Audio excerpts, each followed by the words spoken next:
जय हिंद दोस्तों, स्वागत है आपका बीए सेमेस्टर वाला में। दोस्तों आज की क्लास बहुत ही इम्पोर्टेंट है, लास्ट तक ज़रूर देखेंगे क्योंकि आज के इस क्लास में आप देखने वाले हैं BA first year first semester medieval history यानी मध्यकालीन इतिहास, जो आप लोगों का न्यू बैच स्टार्ट हो गया है एग्ज़ाम 2024-25 के लिए। ठीक है, और मैं आपको बता देना चाहता हूं दोस्तों, ये जो क्लास है एग्ज़ाम 2026, एग्ज़ाम 2027, एग्ज़ाम 2028 के लिए भी बहुत ही महत्वपूर्ण क्लास होगी। ठीक है, इसमें आपके पेपर का नाम है दोस्तों ancient and early medieval India. ठीक है, टिल 1206 AD। ठीक है, प्राचीन एवं प्रारंभिक मध्यकालीन भारत 1206 ईस्वी तक। ठीक है, इसमें मैं आपको बता दूं कि यूनिट 8 है। ठीक है, आपको 8 यूनिट पढ़ने होते हैं BA first year first semester में।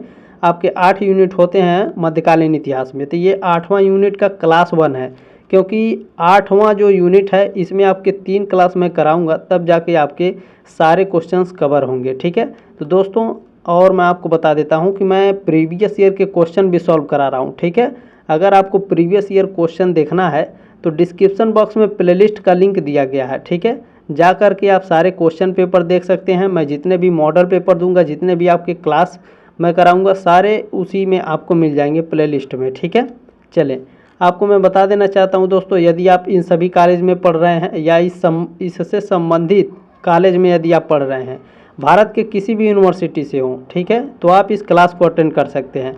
इस बार दोस्तों दीनदयाल उपाध्याय गोरखपुर विश्वविद्यालय सिद्धार्थ यूनिवर्सिटी, यहाँ पर भी आपके लिखित एग्जाम होने वाले हैं और सेमेस्टर के, यानी फर्स्ट सेमेस्टर, थर्ड सेमेस्टर और फिफ्थ सेमेस्टर के भी यहाँ आपके लिखित एग्जाम होंगे। बाकी महात्मा गांधी काशी विद्यापीठ का भी कोई नोटिफिकेशन नहीं आया है। ठीक है, छत्रपति साहू जी महाराज का भी, जो डॉक्टर राम मनोहर लोहिया अवध विश्वविद्यालय है, यहाँ पर आपके लिखित एग्जाम होते हैं। ठीक है, बाकी जितने भी कहीं भी कॉलेज में आप पढ़ रहे हो, किसी भी यूनिवर्सिटी से हो उत्तर प्रदेश के, आप इस क्लास को अटेंड कर सकते हैं। ठीक है दोस्तों, 8वां यूनिट का क्लास 1 है। ठीक है, चलें तो दोस्तों मैं आप लोगों के लिए क्वेश्चन भी प्रोवाइड करा रहा हूँ, जो क्वेश्चन पेपर है प्रीवियस ईयर के, तो प्लीज़ चैनल को सब्सक्राइब जरूर कर लेंगे, ताकि आप लोगों को एग्ज़ाम से आने से पहले मैं कई सारे क्वेश्चन पेपर और आपका जो सब्जेक्ट है मैं इसे कवर कर दूंगा। ठीक है, चले ध्यान रखेंगे, और ये आपकी जिम्मेदारी है कि आप इस क्लास को आगे व्हाट्सएप पर ज़रूर सेंड करेंगे, क्योंकि ये क्लास बहुत ही इंपॉर्टेंट है, इससे प्रश्न आपके एग्ज़ाम में आते हैं। ठीक है, चलें ध्यान रखेंगे दोस्तों, आपके एग्ज़ाम में प्रश्न पूछा जाता है कि भारत पर महमूद गजनवी के आक्रमणों की विवेचना कीजिए, या फिर इस तरह से प्रश्न पूछा जाएगा, भारत में गजनवी के विजय अभियान पर प्रकाश डालिए। ये लॉन्ग आंसर टाइप क्वेश्चन है। ठीक है, देखें आपको 100 क्वेश्चन पढ़ाने से अच्छा है मैं आपको 50 क्वेश्चन पढ़ाऊं, ताकि आपको सारे एग्जाम में आ जाएं। ठीक है, मान लीजिए 100 क्वेश्चन पढ़ाते हैं तो भी आपके 15 क्वेश्चन आता है, यदि मैं आपको 50 क्वेश्चन पढ़ाऊँगा उसमें से 15 क्वेश्चन आ जा रहे हैं तो मैं केवल 50 ही पढ़ाऊँगा। ठीक है, फालतू का मैं नहीं पढ़ाता हूँ, ये आप सभी लोग जानते हैं। ठीक है, जो बच्चे हमारे साथ पढ़ते हैं वो सभी लोग जानते हैं। ठीक है, आप सभी लोग जानते हैं कि मैं फालतू की क्लास नहीं कराता हूँ, जो इम्पोर्टेंट है मैं वही केवल आपको बताऊँगा। ठीक है, देखें अगला प्रश्न आपका पूछता है, महमूद गजनवी पर टिप्पणी लिखिए। ठीक है, महमूद गजनवी केवल इतना देगा, ये अति लघु उत्तरीय प्रश्न में पूछता है, महमूद गजनवी लिख देगा, बोलेगा कि 50 शब्दों में उत्तर देना है। जो राजा महेंद्र प्रताप सिंह स्टेट यूनिवर्सिटी है, उन्होंने कहा है कि जो अति लघु उत्तरीय प्रश्न है उसको 100 शब्दों में उत्तर देना पड़ेगा। ठीक है, उन्होंने नोटिफिकेशन जारी कर दिया है एग्जाम के शेड्यूल का कि हमको किस तरह से एग्जाम लेना है। लिखित एग्जाम होगा राजा महेंद्र प्रताप सिंह स्टेट यूनिवर्सिटी में, और अति लघु में 100 शब्दों में उत्तर लिखना होगा। ठीक है, तो आप लोग दीर्घ उत्तरीय प्रश्न देखेंगे तो आपका अति लघु भी तैयार हो जाएगा और लघु उत्तरीय प्रश्न भी तैयार हो जाएगा आपका। ठीक है, दीर्घ उत्तरीय तो तैयार ही हो रहा है। ठीक है, देखिए 4 प्रश्न है यहाँ पर। ठीक है, ध्यान रखिएगा, 4 प्रश्न इस तरह से आपके एग्जाम में पूछे जाएंगे, इनमें से कोई भी पूछ सकता है। ठीक है, तो इनमें से कोई भी पूछेगा तो आप इसका आंसर लिख सकते हैं। ठीक है, चलें देखें ध्यान से देखेंगे आप सभी लोग, महमूद गजनी को आमतौर पर गजनी के महमूद के नाम से जाना जाता है, जिसने 971 से 1030 ईस्वी तक गजनी पर शासन किया था। महमूद गजनवी तुर्क मुल्क का था। ठीक है, यानी जो महमूद गजनवी था ये तुर्क का रहने वाला था। ठीक है, अपने समकालीन सल्जूक तुर्कों की तरह पूर्व में एक सुन्नी इस्लामी साम्राज्य बनाने में सफल हुआ। महमूद गजनवी जो था, ठीक है, ये इसके समकालीन था, जो सल्जूक तुर्क थे इसके समकालीन था। ठीक है, इसी की तरह ये पूर्वी जो सुन्नी इस्लामी साम्राज्य बनाने में ये सफल हो गया था। ठीक है, उसके बाद क्या हुआ ध्यान देंगे। जो महमूद गजनवी है इसके द्वारा जीते गए प्रदेशों में आज का पूर्वी ईरान, ठीक है सॉरी पूरी ईरान, जितना ईरान है पूरा ईरान, अफगानिस्तान और मध्य एशिया, पाकिस्तान और उत्तर पश्चिम भारत शामिल थे। यानी इतने देशों को महमूद गजनवी ने आक्रमण करके जीत लिया था। लेकिन जो ईरान था इसका पूरा कब्जा था ईरान पर। ठीक है, ध्यान देंगे। उसके युद्धों में फातिमी सुल्तानों यानी शिया, काबुल शाहिया राजाओं यानी हिंदू और कश्मीर का नाम प्रमुखता से आता है। भारत में इस्लामी शासन लाने और आक्रमण के दौरान लूटपाट मचाने के कारण भारतीय हिंदू समाज में उसको यानी महमूद गजनवी को लुटेरे आक्रांता के रूप में जाना जाता है। ठीक है, सोमनाथ के मंदिर को लूटना इस कड़ी की महत्वपूर्ण घटना थी। ठीक है, ध्यान रखेंगे। यदि आपका 100 शब्दों में प्रश्न पूछता है अति लघु में या 50 शब्दों में पूछता है तो आप केवल इतना लिखेंगे। ठीक है, ध्यान रखेंगे, महमूद गजनवी के बारे में पूछता है तो। ठीक है, चलें। यदि आपका विस्तृत उत्तरी प्रश्न पूछता है या लघु उत्तरी में तो आप आगे इसमें लिख सकते हैं। ठीक है, देखें भारत पर महमूद गजनवी का आक्रमण। महमूद गजनवी ने भारत पर 17 बार आक्रमण किया था। ठीक है, तो इस 17 बार आक्रमण किया था, तो इन 17 आक्रमण के बारे में हम लोग चर्चा करेंगे, क्योंकि आपको डिटेल में लिखना है, 500 शब्दों में आपको उत्तर देना होगा। ठीक है, ये बात ध्यान रखेंगे दीर्घ उत्तरी प्रश्न में। लघु में आपके जो राजा महेंद्र प्रताप सिंह स्टेट यूनिवर्सिटी है, लघु उत्तरी प्रश्न को 250 शब्दों में लिखना है। ठीक है, ये बात ध्यान रखेंगे। बाकी कॉलेज में आपके 200 शब्दों में दिया जाता है, कहीं कहीं 225 शब्द होते हैं, ये भी ध्यान रखेंगे बाबू। ठीक है, चले। बाकी जो अति लघु है उसमें 50 शब्द, और जो राजा महेंद्र प्रताप सिंह स्टेट यूनिवर्सिटी उन्होंने कहा कि मुझे 100 शब्दों में उत्तर चाहिए। ठीक है, चलें। तो भारत पर महमूद गजनवी का आक्रमण 17 बार आक्रमण किया था। ध्यान देंगे, सन 999 ईस्वी में जब महमूद गजनवी सिंहासन पर बैठा तो उसने प्रत्येक वर्ष भारत पर आक्रमण करने की प्रतिज्ञा की। उसने भारत पर कितनी बार आक्रमण किया यह स्पष्ट नहीं है, किंतु सर हेनरी इलियट ने महमूद गजनवी के 17 आक्रमणों का वर्णन किया है। ठीक है, चलें। 17 बार से ज़्यादा ससुराई आक्रमण किया होगा, लेकिन जो सर हेनरी इलियट थे इन्होंने महमूद गजनवी के जो 17 बार आक्रमण था इसको ही केवल लिखा है। ठीक है, इससे भी ज़्यादा ये इन्होंने किया होगा, क्योंकि ये कसम खाया था कि मैं हर साल आक्रमण करूंगा। ठीक है, चले ध्यान देंगे। 17 आक्रमण है। पहला आक्रमण इसका देखते हैं कब हुआ था। जो प्रथम आक्रमण हुआ था, पहला आक्रमण 1001 ईस्वी में हुआ था। ठीक है, देखें महमूद गजनवी ने अपना पहला आक्रमण 1001 ईस्वी में भारत के समीपवर्ती नगरों पर किया, पर यहाँ उसे कोई सफलता प्राप्त नहीं हुई। अच्छा, दूसरा आक्रमण 1001 से 1002 ईस्वी में यानी अगले ही साल किया था। देखें, अपने दूसरे अभियान के अंतर्गत महमूद गजनवी ने सीमांत प्रदेशों के शासन जयपाल के विरुद्ध युद्ध किया। उसकी वह हिंद यानी पेशावर पर अधिकार कर लिया। ठीक है, जो जयपाल का पेशावर था वह हिंद, इस पर महमूद गजनवी ने अधिकार कर लिया। ठीक है, तो जयपाल इससे पराजय की अपमान को सहन नहीं कर सका। यानी जो जयपाल था वो महमूद गजनवी से हार का जो पराजय था उसको सहन नहीं कर पाया। उसने आग में जलकर आत्मदाह कर लिया। ठीक है, चले।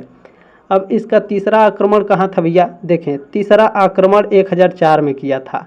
महमूद गजनवी ने कच्छ के शासक वाजिरा को दंडित करने के लिए आक्रमण किया। महमूद के भय के कारण वाजिरा सिंधु नदी के किनारे जंगल में भाग गया और अंत में आत्महत्या कर ली। चौथा आक्रमण इसका 1005 ईस्वी में हुआ था। ठीक है, 1005 ईस्वी में महमूद गजनवी ने मुल्तान, ठीक है मुल्तान लिखा है, ध्यान देंगे, मुल्तान के शासक दाऊद के विरुद्ध मार्च किया। इस आक्रमण के दौरान उसने भटिंडा के शासक आनंदपाल को पराजित किया और बाद में दाऊद को भी पराजित किया। ठीक है, चलें। इसका पांचवा आक्रमण कब हुआ था भैया? पांचवा आक्रमण इसका 1007 ईस्वी में हुआ था। ठीक है, पंजाब में ओहिंद पर महमूद गजनवी ने जयपाल के पौत्र सुखपाल को नियुक्त किया था। ठीक है, सुखपाल ने इस्लाम धर्म ग्रहण कर लिया था और उसे नौसा शाह कहा जाने लगा था। ठीक है, 1007 ईस्वी में सुखपाल ने अपनी स्वतंत्रता की घोषणा की थी। इसके पश्चात इस साल में महमूद गजनवी ने आक्रमण कर उसे बंदी बना लिया। इसका छठवां आक्रमण कहाँ हुआ था, ध्यान देंगे। छठा आक्रमण महमूद ने 1008 ईस्वी में अपने इस अभियान के अंतर्गत पहले आनंदपाल को पराजित किया। बाद में उसने इसी वर्ष कांगड़ी पहाड़ी में स्थित नागरकोट पर आक्रमण किया। इस आक्रमण में महमूद को अपार धन की प्राप्ति हुई। ठीक है। अच्छा, इसका सातवां आक्रमण 1009 ईस्वी में हुआ था। इस आक्रमण के अंतर्गत महमूद गजनवी ने अलवर राज्य के नारायणपुर पर विजय प्राप्त किया। ठीक है। इसका आठवां आक्रमण कब हुआ था, आठवां आक्रमण 1010 में हुआ था। ठीक है। महमूद गजनवी का आठवां आक्रमण मुल्तान पर था। वहाँ के शासक दाऊद को पराजित कर उसने मुल्तान के शासक को हमेशा के लिए अपने अधीन कर लिया। ठीक है। नवां आक्रमण इसका 1013 में हुआ था। अपने नवे अभियान के अंतर्गत महमूद गजनवी ने थानेश्वर पर आक्रमण किया था। अच्छा, इसका 10वां आक्रमण कब हुआ था, 1013 में। ठीक है। महमूद गजनवी, ठीक है, गजनवी रहेगा यहाँ पर। महमूद गजनवी ने अपना 10वां आक्रमण नंदशाह पर किया। हिंदू शाही शासक आनंदपाल ने नंदशाह को अपनी नई राजधानी बनाया। वहाँ का शासक त्रिलोचन पाल था। त्रिलोचन पाल ने वहाँ से भागकर कश्मीर में शरण लिया। तुर्कों ने नंदशाह में भारी लूटपाट की थी। ठीक है। चलें, यहाँ 11वां आक्रमण कब हुआ था, 11वां आक्रमण इसका 1015 ईस्वी में हुआ था। ठीक है। महमूद का यह आक्रमण त्रिलोचन पाल के पुत्र भीमपाल पर था, जो कश्मीर पर शासन करता था। युद्ध में भीमपाल पराजित हो गया था। ठीक है। 12वां आक्रमण इसका 1018 ईस्वी में हुआ था। अपने 12वें अभियान में महमूद गजनवी ने कन्नौज पर आक्रमण किया। उसने बुलंदशहर के शासक हरदत्त को पराजित किया। उसने महावन के शासक बूलाचंद पर भी आक्रमण किया। वहाँ के शासक राज्यपाल ने बिना युद्ध किए ही आत्मसमर्पण कर दिया। राज्यपाल द्वारा इस आत्मसमर्पण से कालिंजर का चंदेल शासक क्रोधित हो गया। उसने ग्वालियर के साथ संधि कर कन्नौज पर आक्रमण कर दिया और राज्यपाल को मार डाला। ठीक है। चले, इसका 13वां आक्रमण कहाँ हुआ था महमूद गजनवी का, ध्यान देंगे। 1020 ईस्वी में 13वां आक्रमण हुआ था। ठीक है। महमूद का 13वां आक्रमण 1020 ईस्वी में हुआ था। इस अभियान में उसने बारी, बुंदेलखंड, किरात तथा लोहकोर आदि पर विजय प्राप्त की। 14वां आक्रमण इसका 1021 ईस्वी में हुआ था। अपने 14वें आक्रमण के दौरान महमूद ने ग्वालियर तथा कलिंग पर आक्रमण किया था। ठीक है। कालिंजर के शासक गोंडा ने विवश होकर संधि कर ली। कालिंजर ने यह कलिंग, ठीक है, कलिंग के शासक ने गोंडा, जो कलिंग के शासक थे गोंडा, इन्होंने विवश होकर संधि कर ली थी महमूद गजनवी से। ठीक है। चलें, 15वां आक्रमण इसका 1024 ईस्वी में हुआ था महमूद गजनवी का। इस अभियान में महमूद गजनवी ने लोदोर्ग यानी जैसलमेर, चिकलोदर यानी गुजरात और कौन है अहिलवाड़, ठीक है, यानी गुजरात पर विजय स्थापित कर लिया। ठीक है। थोड़ा सा सॉरी इसके लिए दोस्तों, चले थोड़ा आप लोग भी मैनेज करेंगे। 16वां आक्रमण इसका 1025 ईस्वी में हुआ था। इस अभियान में महमूद गजनवी ने सोमनाथ को अपना निशाना बनाया। उसके सभी अभियानों में यह सबसे महत्वपूर्ण था। इस मंदिर को लूटने के साथ साथ लगभग 50,000 ब्राह्मणों तथा हिंदुओं का कत्ल किया था महमूद गजनवी ने। ठीक है। चले, 17वां आक्रमण इसका 1027 ईस्वी में हुआ था।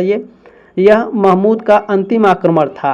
यह आक्रमण सिंध और मुल्तान के क्षेत्रों में जाटों पर हुआ, जिसमें जाट पराजित हो गए थे। ठीक है दोस्तों। चले, एक प्रश्न और है, इसमें मैं आपको बता देता हूं। देखिए, ये प्रश्न आपके एग्जाम में पूछा जाता है कि महमूद गजनवी के आक्रमण पर भारत पर क्या प्रभाव पड़ा, इसकी विवेचना कीजिए। इस तरह से आपके एग्जाम में प्रश्न पूछा जाता है, ध्यान देंगे। इसी तरह आपको लिखना है, सुबुक्तगीन की मृत्यु के पश्चात उसका बड़ा पुत्र महमूद गजनी का जो राजगद्दी था उस पर बैठा था। ठीक है।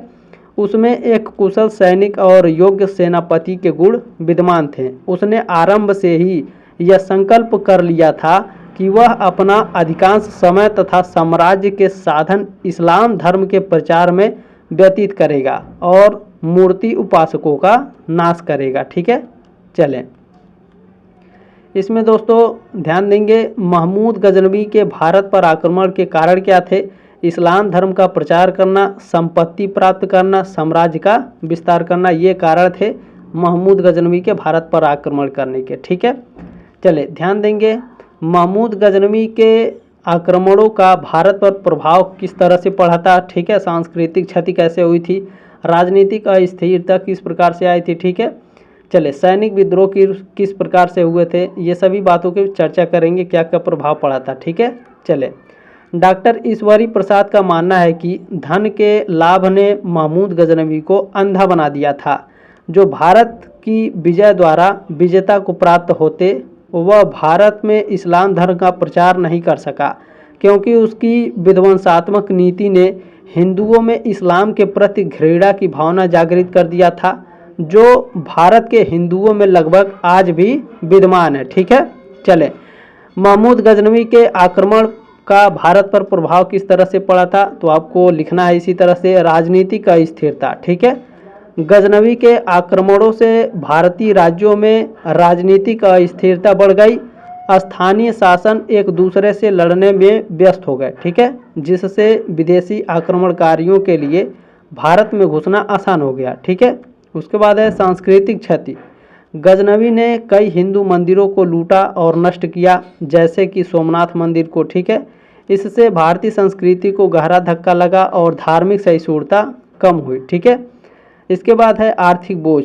लगातार युद्धों और लूटपाट के कारण भारत की अर्थव्यवस्था बुरी तरह प्रभावित हुई, कृषि और व्यापार ठप हो गए और लोगों का जीवन स्तर गिर गया। ठीक है, चले देखिए भारत पर किस तरह से प्रभाव पड़ा था, धार्मिक विभाजन किस तरह से हुआ था। गजनवी के आक्रमणों ने हिंदू और मुस्लिम समुदायों के बीच धार्मिक विभाजन को गहरा किया। सैन्य तकनीकी पर भी प्रभाव पड़ा था। गजनवी के साथ आए तुर्क सैनिकों ने भारतीय सैनिकों को अपनी सैन्य तकनीकी से अवगत कराया। ठीक है, सांस्कृतिक आदान प्रदान। गजनवी के आक्रमणों के साथ साथ भारत और मध्य एशिया के बीच सांस्कृतिक आदान प्रदान भी हुआ। ठीक है, चले ध्यान देंगे और क्या प्रभाव पड़ा था। राजनीतिक एकता की कमी। महमूद के आक्रमण से पता चला कि भारत में कोई राजनीतिक एकता नहीं थी। ठीक है, राज्य छोटे छोटे टुकड़ों में बटे हुए थे उस समय। ध्यान देंगे महमूद के आक्रमणों के कारण कई शक्तिशाली राज्यों की शक्ति कम हो गई और वे छोटे छोटे टुकड़ों में बट गए। ठीक है, तो दोस्तों मैंने 2 प्रश्न आपको बताया, 2 प्रश्न नहीं है इसमें, कई तरह से मतलब आपके इसमें कुल 6 प्रश्न है, 5 प्रश्न है। ठीक है, 5 प्रश्न मैंने बताया है आपको, ध्यान देंगे। ठीक है, पहला प्रश्न में आपका कितने प्रश्न है देख लेते हैं हम लोग, 4 प्रश्न है इसमें। ठीक है, 4 में से महमूद गजनवी के बारे में पूछता है लिखने के लिए 50 शब्दों में या 100 शब्दों में आपको लिखना पड़ेगा, जो राजा महेंद्र प्रताप सिंह स्टेट यूनिवर्सिटी के बच्चे हैं। ठीक है, आराम से अपना लिख लेंगे बाबू। ठीक है, चले जल्दी मिलते हैं आपके नेक्स्ट क्लास में, तब तक के लिए जय हिंद, वंदे मातरम।